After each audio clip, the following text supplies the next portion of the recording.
Hey, they literally turned off the highway. This is no logging road, right? Nope. Yeah. Enough to worry about already. You don't need to add to your plate. You're still young.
Well, hi, I'm Greg Hahn. I'm the Vice President of Exploration for Arizona Gold and Silver.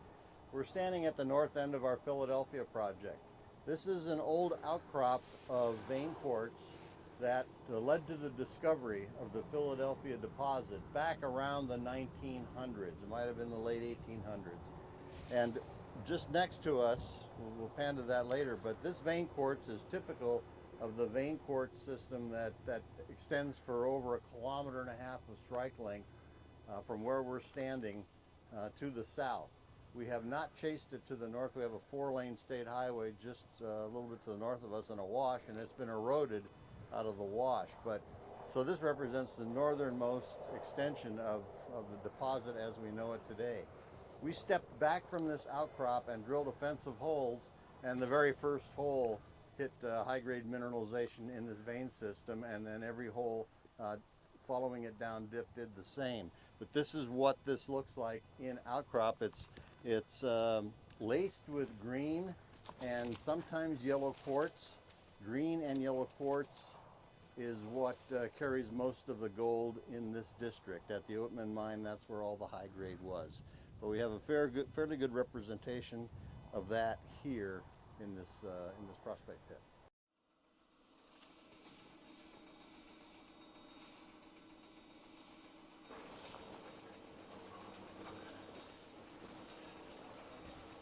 I feel like this is my souvenir zone.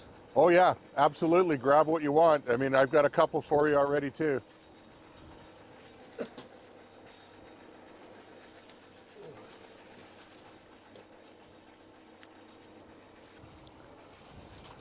Sorry, one more shot here. No worries. I got a couple things I'll point out on your way out.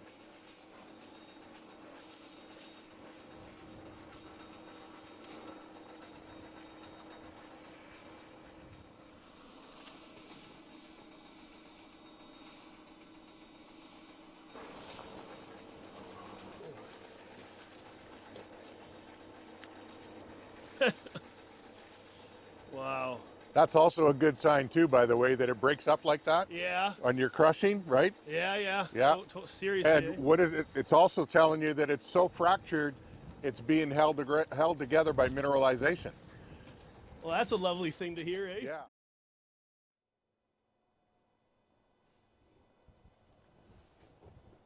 Well, that is the Peach Springs tuff, which is an ash flow tuff that erupted from down around the Moss Mine area and covered this whole area. And those brand new road cuts you see in Kingman, Yeah. that's the same rock. Really? Covered the whole area here in 100 up to 100 meters of tuff.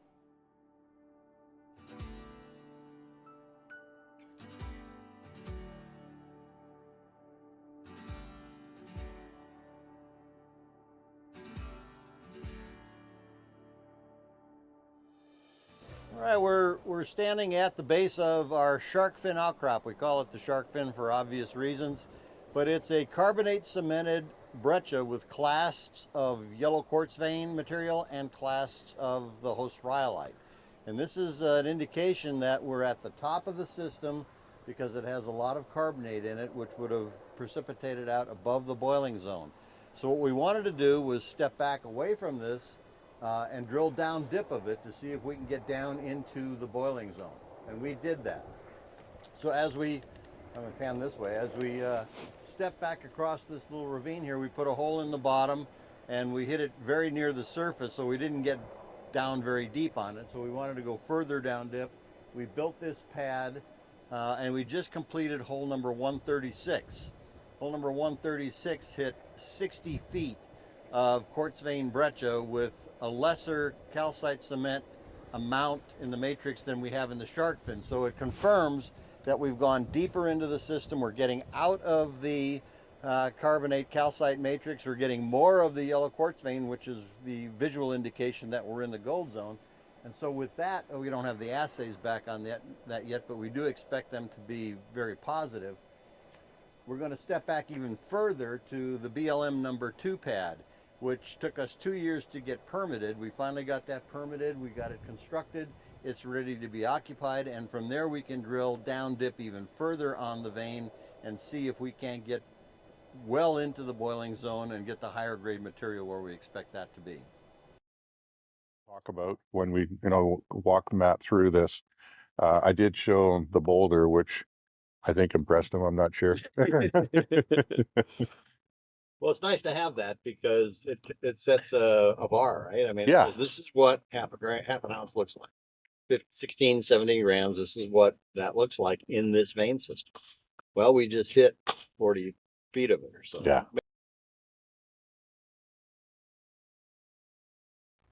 So you're looking at 546 and a half to 581. So there's 35 feet, more or less. And it continues on both sides, but it's this really creamy and yellow quartz that really is the visual association with higher gold grades. And that corresponds with, what is it, the fourth of gold? The fifth. Fourth is green. Fourth is fifth. So fourth is green. The fifth is yellow at Oatman. Oatman is the historic producer here that produced over 1 million ounces from about 1 million tons from underground. So it was the classic high grade veins that we were looking for when we first got in here.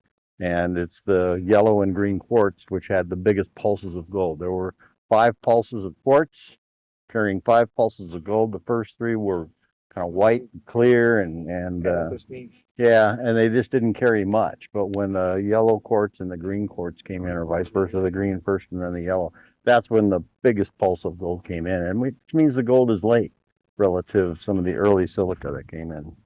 So that's what we like to see. We like to see the green quartz, and we especially like to see the yellow quartz, and we have it. So we're confident we got something here. Just a matter of how good is it.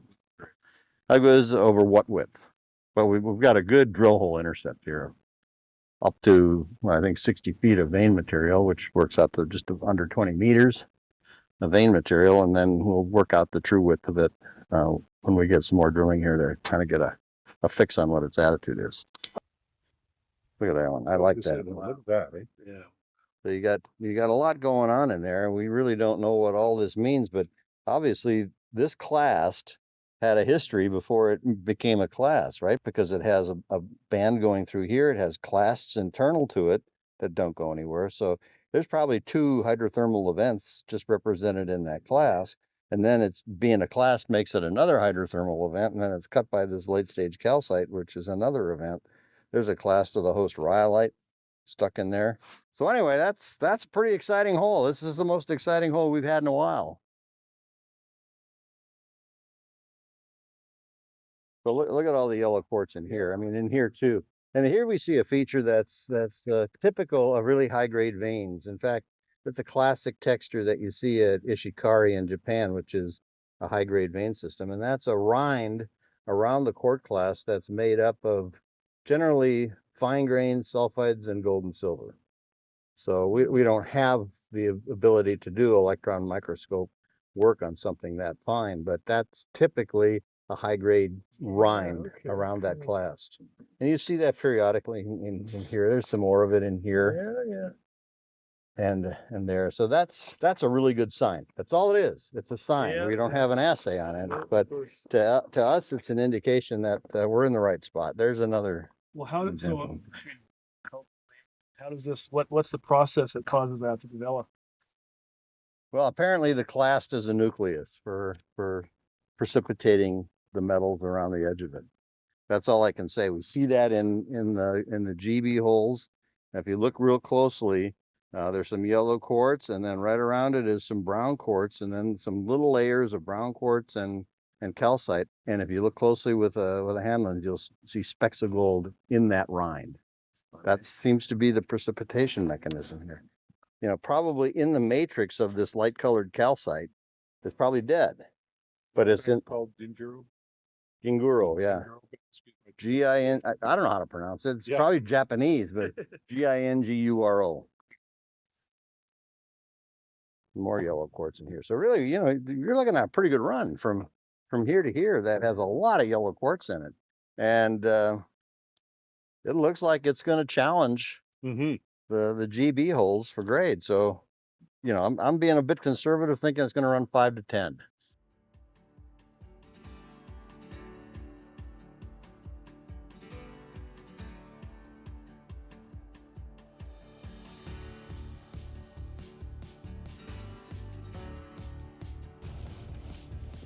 Just heading up to the top of Red Hill here now. Nope, we're heading to the top of BLM pad 2.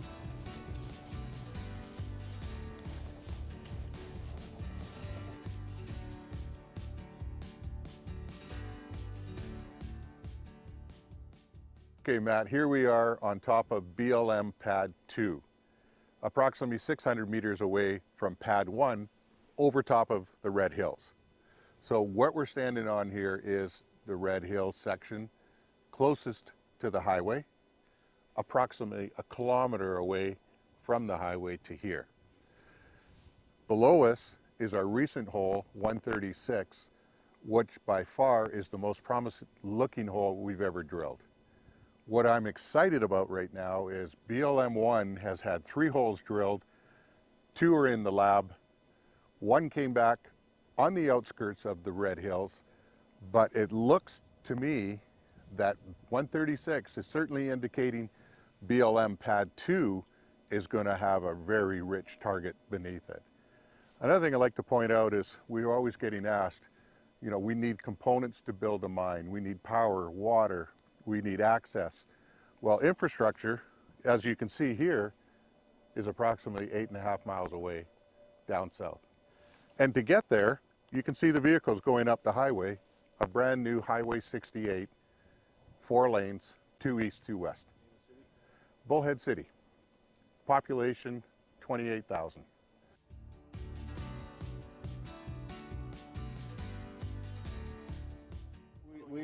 We're drilling this for 1.5 kilometers south of us here, and there's only about a 300-meter gap in the middle that doesn't have good vein mineralization. Everything else has very strong vein mineralization. So what we're doing is just drilling that out systematically on 30 to 50 meter centers to try to quantify what the total resource is here.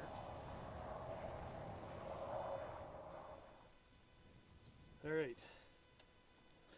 So we're roughly a 0.5 kilometer from the Red Hills, or 1 kilometer from the Rising Fawn, which is where we're drilling currently. And we're on an outcrop of quartz vein breccia, which you can see very vividly here in this piece of rock that's busted off the outcrop. It's green quartz, which is probably stage 4 quartz in the history of veining in this district. This area runs about 0.2 grams, which is anomalous. In fact, it's highly anomalous, but it tells us that we're probably sitting on top of something that we need to drill. This area has never been drilled. The vein is 5 to 10 meters thick here. It outcrops in the road behind us, and it outcrops all the way along strike to the south, where it passes through a gap in the hillside. But this is a very attractive target that represents the future potential on the project. You can see the multiple clasts all through here, mostly of green quartz.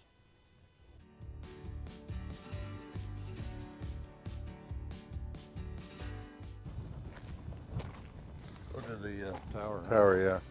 So we've been up over there and drilled. You can see the mud stack there. And we've drilled pads over here, 85 and 87 were our two best.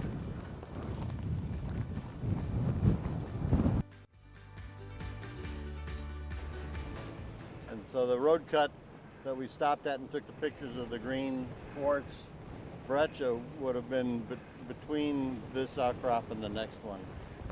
And you can't see Boston here. No, you can't see moss. But you can certainly see rising fawn, that hillside which has some catwork on it. Yeah. You can see the cliff face just slightly going down. That's where the drill is. So that is about a kilometer from where we are. It's two claims, and each claim is 1,500 feet, so that's about 500 meters, so it's about a kilometer to where the drill is currently.